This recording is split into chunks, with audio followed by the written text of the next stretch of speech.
Hello दोस्तों, मैं पंकज कुमार आपको अपने चैनल ऑल स्टडी पॉइंट में स्वागत करता हूं।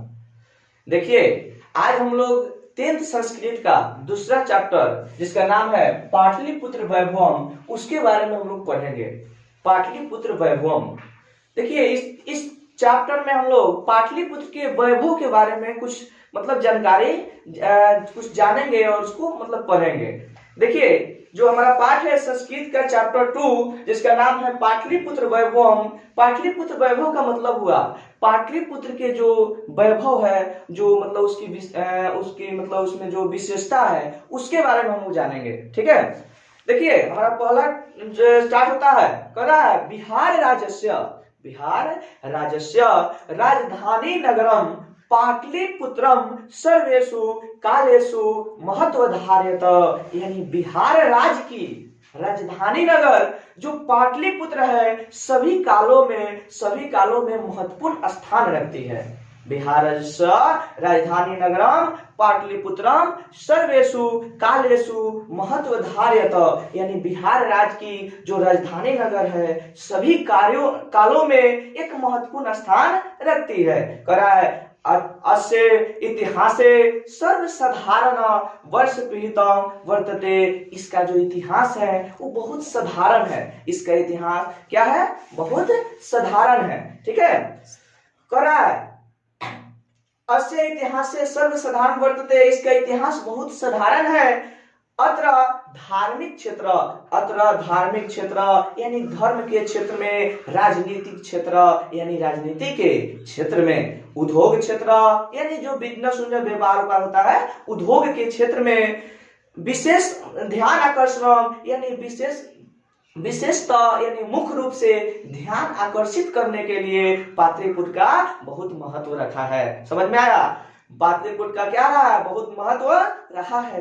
कह रहा है वैदिक साहिका यात्रिना, वैदेशिका यात्रिना यानी विदेश का जो यात्री है, मेगा अस्थनीज विदेश के जो यात्री है मेगा अस्थनीज फाहियान वेदसम इत्सिंग पाटलिपुत्रस्य वर्णने स्व स्मरण ग्रंथेषु चक्रु। मतलब जो विदेश के जो यात्री थे मेगा अस्थनीज, फाहियान, वेलसोंग और इत्सिंग अपने अपने जो ग्रंथ लिखे हैं, जो ग्रंथ की रचना की है उसके बारे में, पाटलिपुत्र के बारे में वो अपने अपने ग्रंथ में बहुत अच्छे से उसकी विशेषता को बताया है। कहता है पाठे अस्मिने पाटलिपुत्र वैभवस्य समान परिचय वर्तते। यानी इस पाठ में पाटलिपुत्र का एक समान परिचय दिया गया है। इस पाठ में पाटलिपुत्र का क्या दिया गया है? समान परिचय दिया गया है। देखिए, अभी जो हमारा हेडिंग खत्म हो गया, इसमें आपको मुख्य रूप से ऑब्जेक्टिव क्वेश्चन पूछता है। जैसे पूछेगा कि बिहार राज्य की राजधानी नगर कहाँ है? तो पटना। बिहार राज्य की राजधानी नगर कहाँ है? पटना यानी पाटलिपुत्र। दूसरा पूछेगा आपको इसमें से क्वेश्चन, कह रहा है किसका इतिहास सर्वसाधारण है? तो किसका इतिहास? पाटलिपुत्र का इतिहास जो है सर्वसाधारण है। और कह रहा है पटना का जो विशेषता है किस किस क्षेत्र में है? तो कहते उद्योग क्षेत्र, धार्मिक क्षेत्र, राजनीतिक क्षेत्र और ध्यान आकर्षित करने में जो पटना का है वो विशेष महत्व रहा है। अब पूछेगा आपसे जे कौन कौन विदेशी यात्री पटना आए थे? तो कौन कौन आए थे? मेगा अस्थनीज, फाहियान, एक बार रिपीट कर लीजिए, मेगा अस्थनीज, फाहियान, वेलसोंग, इत्सिंग जो विदेशी यात्री थे वो पटना का यात्रा किए थे और अपने अपने ग्रंथ में जो इसके बारे में लिखे। अब मेरा चैप्टर चालू होता है, कह रहा है प्राचीनेषु नगरे स्यंतरम पाटलिपुत्र नगरे विचित्रा महानगर हुआ। यानी प्राचीन काल में पाटलिपुत्र नाम का एक विचित्र महानगर हुआ। पाटलिपुत्र नाम का एक विचित्र महानगर हुआ। तद विषय दामोदर गुप्त नामक कवि, इसके बारे में दामोदर गुप्त नामक कवि जो थे कुटनीमध्य काव्य कथित। यानी अपने जो दामोदर गुप्त नामक कवि थे वो अपने कुटनीमध्य काव्य में इसके बारे में सदा सादर आमंत्रित किया, यानी उसके बारे में लिखा है। पाटलिपुत्र के बारे में लिखा है, जो दामोदर गुप्त नामक कवि थे। तो आपसे इसमें वो ऑब्जेक्टिव यहाँ पर प्रश्न पूछेगा, जो दामोदर गुप्त नामक जो कवि थे किस काव्य की रचना की? तो आप क्या जवाब दीजिएगा? कुटनीमते काव्य। यानी अब देखिए एक चीज आप लोग ध्यान रखिए, हम जहां जहां ऑब्जेक्टिव का पॉइंट बोले उसको आप लोग नोट करते जाइए, अपने अपने नोटबुक में नोट करते जाइए। तो आपसे पूछेगा कुटनीमते काव्य के रचयिता कौन थे? तो क्या बोलिएगा? दामोदर गुप्त नामक कवि। और कह रहा है दामोदर गुप्त नामक एक श्लोक के माध्यम से कहते हैं, अस्ति महातिलकम, अस्ति महातिलकम सरस्वती कुलगृहम महानगरे नान्य पाटलिपुत्रम पुरंदर स्थानानम। यानी कहते हैं महातिलक संस्कृत माता सरस्वती का जो कुलगृह राजधानी कुलगृह है, जो अपना घर है, जो पटना है, वो क्या है? पुरंदर, यानी देवराज इंद्र के जो महल है जहां पर वो निवास करते हैं स्वर्ग, उसके समान एक पाटलिपुत्र है। तो आपसे यहाँ पर पूछेगा जो कौन स्थान देवराज इंद्र के स्वर्ग के समान लगता है? तो क्या बोलिएगा? पाटलिपुत्र। ठीक है, अब आगे हम लोग देखते हैं। कह रहा है इतिहास सूर्यता, मतलब इतिहास में हम लोग ने सुना है, इतिहास सूर्यता यथा गंगा स्तर तीरे, मतलब गंगा तीरे। इतिहास में हम लोग ने सुना है कि गंगा नदी के किनारे, तीरे मतलब होता है किनारा, बुध काले पाटली ग्राम स्थितम अस्ति।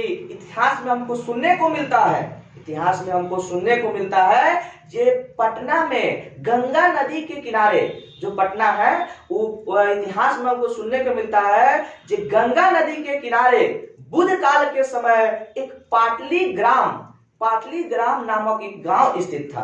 बुध काल के समय पाटली ग्राम नामक गांव स्थित था। तो आपसे यहाँ पर ऑब्जेक्टिव पूछेगा, जी बताइए बुध काल में पटना नदी के किनारे कौन गांव बसा हुआ था? तो इसका जवाब है पाटली ग्राम। ठीक है, अब कह रहा है यत्र च भगवान बुद्धे बहु कृत्वा समागत, जहां पर भगवान बुद्ध बहुत समय बिताए हैं, जहां पर भगवान बुद्ध बहुत समय तक वहां पर बिताए हैं। ठीक है, तेना कथिमस्ति यदा ग्रामो एवं महानगरे भविष्य किंतु कलहस्य अभिन्दाहस्य जलपुरस्य च भयात सर्वकांता भविष्यति। मतलब उन्होंने कहा था, महात्मा बुद्ध ने कहा था जे यह नगर, यह जो गांव है आगे चलकर महानगर बनेगा। बुद्ध ने कहा था यह गांव जो है पाटली ग्राम जो गांव है आगे चलकर महानगर बनेगा, किंतु हमेशा झगड़ा से, लड़ाई से, युद्ध से, अगिंदा से यानी अगलगी से, जल पुरुषस्य यानी बाढ़ से, भय से हमेशा ग्रसित रहेगा। तो आपसे यहाँ पर एक सब्जेक्टिव प्रश्न पूछता है जब महात्मा बुद्ध ने पटना के बारे में क्या कहा? तो क्या बोलिएगा? जी पटना जो है पाटलिपुत्र जो पाटली गांव है आगे चलकर पाटली ग्राम एक महानगर बनेगा, और लेकिन अब हमेशा युद्ध से, बाढ़ से, अगलगी से, भय से हमेशा घिरा हुआ रहेगा। अब कह रहा है काल यंत्रे, उनकी बात सफल हुई। काल यंत्रे पाटली ग्राम एवं पाटलिपुत्र मिति कथित, यानी उस काल के अंत में जो पाटली गांव था, पाटली ग्राम था, पाटली मतलब पुत्र के नाम से विख्यात हुआ।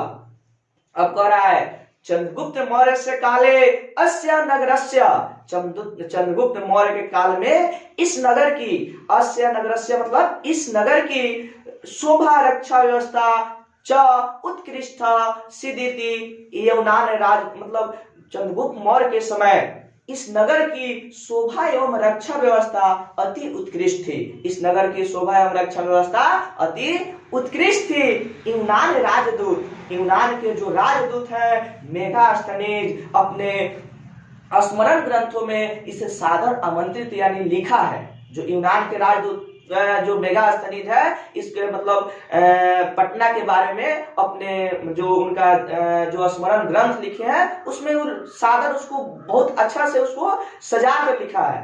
तो आपसे यहाँ पर एक प्रश्न पूछेगा कि ये बताइए काल के अंत में पाटली ग्राम क्या कहलाया? तो आप लोग क्या बोलिएगा इसका जवाब? पाटली पुत्र। क्या जवाब दीजिएगा हुआ पाटलिपुत्र। अब कह रहा है दूसरा इसमें से प्रश्न पूछ सकता है, ये बताइए चंद्रगुप्त मौर्य के समय पटना की रक्षा एवं शोभा व्यवस्था कैसी थी? तो इसका जवाब है उत्कृष्ट थी। कैसा है? उत्कृष्ट। मतलब जो पटना नगर की जो शोभा एवं रक्षा व्यवस्था थी वो चंद्रगुप्त मौर्य के समय उत्कृष्ट थी। अब आगे आप लोग देखिएगा, ध्यान से सुनिएगा। अस्य नगरस्य वैभवम प्रियदर्शनी अशोक का समय सुतारो समृद्ध। इस नगर का वैभव प्रियदर्शनी अशोक के समय समृद्ध था, अति समृद्ध। समृद्ध का मतलब क्या हुआ? चारों तरफ से विकसित, उसमें किसी को ना खाने पीने का चाहे रहने का कोई चीज का तकलीफ नहीं था। किसके समय? अशोक के समय। तो ये भी ऑब्जेक्टिव पूछता है कि किसके समय पटना की पाटलिपुत्र की जो पाटलिपुत्र का जो वैभव था उस समृद्ध था। तो क्या जवाब दीजिएगा? सम्राट अशोक के समय था। ठीक है, आगे हम लोग देखते हैं। बहुकाले पाटलिपुत्रस्य प्राचीन संस्कृति परंपरा पर्वत इति राजशेखर स्वकाव्य मीमांसा नामक कवि शिक्षा प्रमुख ग्रंथे सादर स्मरति। मतलब कहता है बहुकाले यानी बहुत समय तक मतलब जो पटना पाटलिपुत्र है उस सरस्वती का एक मतलब कुलगिरी रहा है। कवि राजशेखर अपने काव्य मीमांसा नामक कवि शिक्षा प्रमुख ग्रंथ में इसके बारे में सादर लिखा है। अब कह रहा है, क्या कहते हैं जो हमारा राजशेखर कवि है, कहते हैं अत्रो पर्व वर्षे वसहीन पाणिनि पिंडल भेंडी बरुचि पतंजलि इहा परीक्षित ख्याति मुगजम। मतलब जो कहते हैं, जो राजशेखर कहते हैं जो पटना नगर है यहाँ से बहुत सारे विद्वान जैसे पाणिनि पिंडल भेंडी बरुति पतंजलि इत्यादि कवियों ने यहाँ से मतलब जो शिक्षा को ग्रहण किए। कहाँ से? पाटलिपुत्र से। और उन्होंने दुनिया में ख्याति पाई। कौन कौन कवि? अब आपसे यहाँ पर प्रश्न पूछेगा जे काव्य मीमांसा नामक कवि शिक्षा प्रमुख ग्रंथ के रचयिता कौन थे? तो इसका जवाब है राजशेखर। आप लोग नोट कर लीजिए, राजशेखर। अब एक और पूछेगा जे कौन कौन मतलब विद्वान जो पटना से पाटलिपुत्र से शिक्षा ग्रहण करके दुनिया में ख्याति पाई? तो इसका जवाब है पाणिनि भेंडी बरुचि पिंडल बरुचि और पतंजलि। मतलब ये जो यहाँ के जो विद्वान थे यहाँ से प्रशिक्षित होकर यानी शिक्षा ग्रहण करके पूरा विश्व में आपका क्या पाया? ख्याति पाए, नाम कमाया। अब हमारा आगे है, हम लोग देखते हैं कतिपयेषु प्राचीन ग्रंथेषु पुराणे दिशु पाटलिपुत्रस्य नामांतरम पुष्पपुरम कुसुमपुरम वा प्राप्यते। यानी हम जानते हैं जो पटना के है जो पाटलिपुत्र का जो प्राचीन ग्रंथों में पुराणों में पाटलिपुत्र का जो नाम है वो पुष्पपुर और कुसुमपुर मिलता है। प्राचीन ग्रंथों में पाटलिपुत्र का जो नाम है पुष्पपुर और कुसुमपुर मिलता है। अनेन ज्ञातेत नगरस्य समीपे पुष्पानां बहुलमुत्पादनम भवति सम। मतलब इससे हमको ज्ञात होता है, इसके नाम से हमको ज्ञात होता है कि पटना नगर के समीप प्राचीन काल में पुष्पों का बहुत अधिक उत्पादन होता था। पुष्पों का बहुत अधिक उत्पादन, पुष्प मतलब फूल का बहुत उत्पादन होता था। कहता है पाटलिपुत्र मिति शब्द अपि पाटल पुष्पानाम पुतलिका रचनामस्ति प्रचलित। यानी पाटलिपुत्र का जो नाम है वो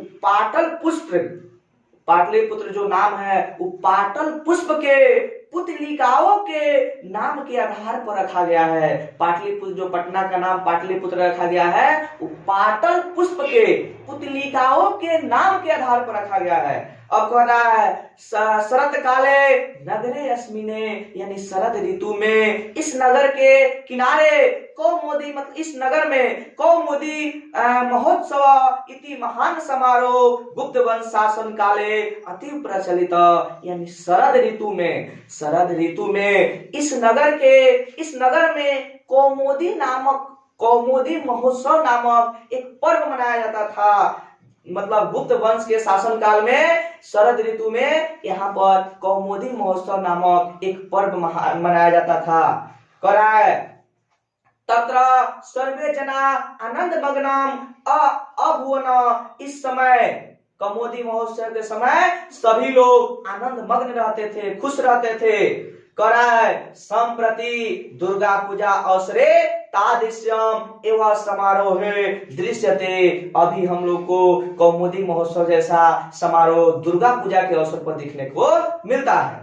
अभी हम लोग को प्राचीन काल में जो कौमुदी महोत्सव मनाया जाता था वैसा समारोह अभी हम लोग को दुर्गा पूजा के अवसर पर देखने को मिलता है। तो आपसे यहाँ पर प्रश्न पूछेगा कि कौमुदी महोत्सव कब मनाया जाता था, तो आप इसका जवाब दीजिएगा शरद ऋतु में। कौमुदी महोत्सव कब मनाया जाता था? शरद ऋतु में। अच्छा, गुप्त का अब पूछेगा कि कौमुदी महोत्सव किसके शासन काल में मनाया जाता था, तो आप इसका जवाब दीजिएगा गुप्त वंश के शासन काल में। अब कह रहा है आगे हम लोग देखते हैं काल चक्रवादीय यद्यपि मध्यकाले पाटलिपुत्रम वर्ष परिमितम जीवाना वन भूत, मतलब कह रहा है काल चक्र के परिवर्तन के कारण कुछ समय तक पाटलिपुत्र की जो स्थिति थी बहुत दयनीय थी, बहुत खराब थी। तस्या संवेदानेको साहित्य ग्रंथेषु मुद्रा राक्षस से लभते, जिसके बारे में बहुत सारे साहित्य ग्रंथ जैसे मुद्रा राक्षस में लिखा हुआ है। मुगल वंश के शासन काल में अस्या नगरस्या समृद्ध हो जाता, यानी इस नगर का मुगल वंश के शासन काल में यह नगर जो था बहुत समृद्ध हो गया। अब कहता है समृद्ध हो गया। अंगला शासन काले, अंग्रेजों के शासन काल में च पाटलिपुत्रस्य सुतारो विकासो जाता, अंग्रेजों के शासन काल में इस नगर का बहुत अधिक विकास हुआ।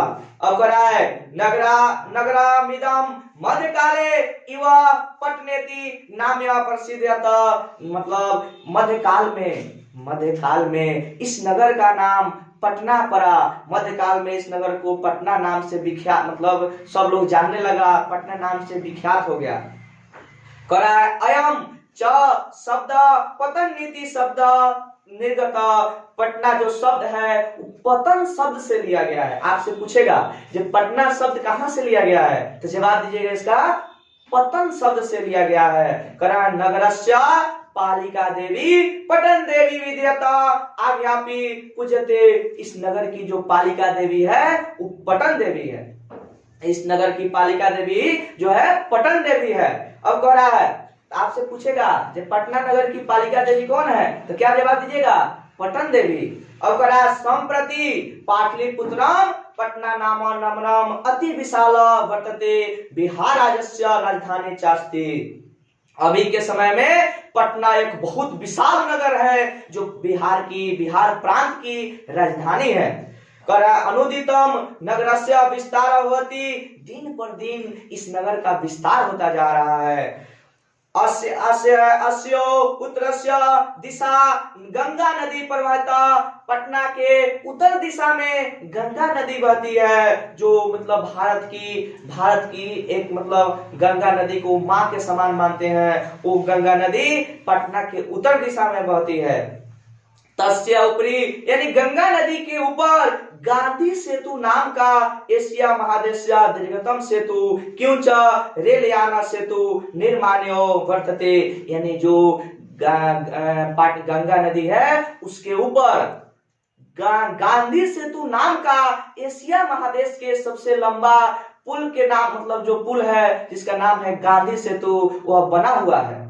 उस पर रेल पुल भी बना हुआ है, गंगा नदी पर रेल पुल भी बना हुआ है। तो आपसे यहाँ पर प्रश्न पूछेगा गंगा नदी के ऊपर कौन सा पुल बना है, तो आप इसका जवाब दीजिएगा गांधी सेतु।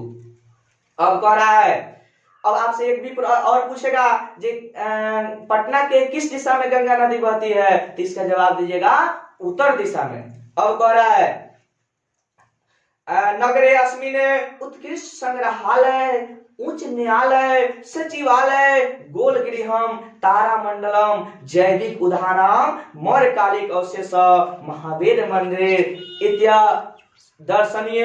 मतलब कह रहा है इस नगर में उत्कृष्ट संग्रहालय, इस नगर में संग्रहालय, उच्च न्यायालय, सचिवालय, गोल घर यानी गोल गृहम, तारामंडलम, जैविक उद्यानम, मौर्यकालिक अवशेष, 10 मौर्यकालिक अवशेष, महावीर मंदिरम इति दर्शनीय संति। मतलब कह रहा है कि पटना नगर में संग्रहालय है, उच्च न्यायालय है, उच्च न्यायालय मतलब हाई कोर्ट, उच्च न्यायालय है, सचिवालय है, और गोल घर जो आप लोग जानते हैं, गोल घर जो पटना का नगर का एक शोभा मतलब है,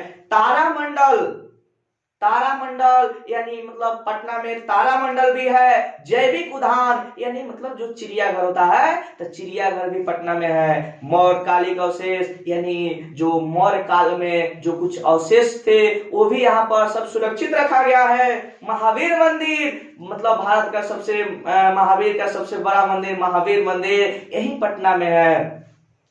और भी बहुत सारे दर्शनीय स्थान हैं पटना में। प्राचीन पटना नगर में सिख संप्रदायस्य पूजनीय स्थलम, 10वां गुरु गोविंद सिंहस्य जन्म स्थानम, गुरुद्वारेति नाम्य प्रसिद्ध है। यानी प्राचीन पटना नगर में सिख धर्म के 10वें गुरु गोविंद सिंह का जन्म हुआ था। प्राचीन पटना नगर में जो सिख धर्म के 10वें गुरु थे गोविंद सिंह, उनका जन्म हुआ था, जो गुरुद्वारा के नाम से प्रसिद्ध है। देश स्थानीय तीर्थयात्री दर्शनार्थमयंती, जहां पर देश विदेश से जो सिख देशी और विदेशी जो भी यात्री है दर्शन करने आते हैं। अब कह रहा है एवं पाटलिपुत्रम प्राचीन कालत उधावधि विभिन्न क्षेत्रेषु वैभवम धारयत। इस तरह पटना का जो वैभव है प्राचीन काल से ही है। संकल्प संग्रहालय दर्शनीय मिति पटना मानचित्र नगर मिति महत्वपूर्ण। पटना नगर जो मानचित्र के क्षेत्र में भी बहुत महत्वपूर्ण है। इसी के साथ जो हमारा इस चैप्टर है खत्म होता है। इसका जो मतलब प्रश्न है इसके अगले वीडियो में हम आप लोग को उपलब्ध करा देंगे। तब तक के लिए धन्यवाद आप लोग को। अगर वीडियो अच्छा लगा हो तो चैनल को सब्सक्राइब और मतलब शेयर, ज्यादा से ज्यादा शेयर करें ताकि हम लोग को उत्साह मिले और अच्छा वीडियो आप लोग को उपलब्ध करा सके। धन्यवाद। जय हिंद।